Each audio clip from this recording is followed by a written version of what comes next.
Charlotte was born early, and after about an hour and a half of them doing a non-stress test, they determined that Charlotte had to come out.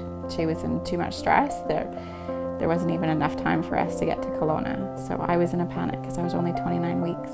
And then Charlotte made her grand entrance, and they had to intubate her because she was so little. Her lungs were underdeveloped. After we were home for less than a month, she stopped breathing on me, and I had to resuscitate her.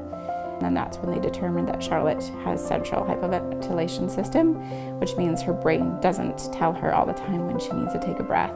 And then last year we ended up back in the hospital for another 5.5 months in Vancouver, and they ran a second genetic test, looking at everything again. And it was at that point that we were finally able to get her diagnosis of Mirage syndrome. Keeping families together is critical, especially when you've got a little one that's sick. Having JoeAnna's house in Kelowna, where I can be there, be close to Charlotte, or other parents can be close to their little ones, is a huge relief, because you're keeping families close, and you're keeping the stress level down, which ultimately helps, both the families and the children that are in the hospital. The impact of having a place like JoeAnna's house, you'll see it for years, decades.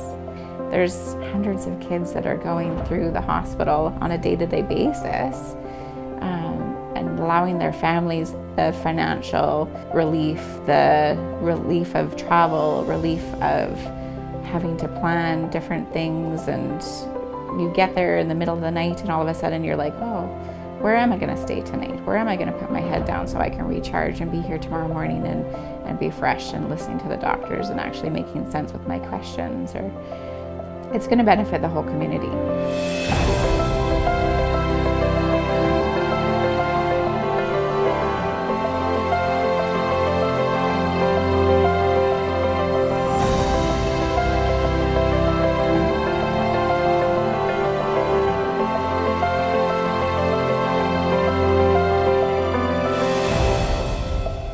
Help us build JoeAnna's house.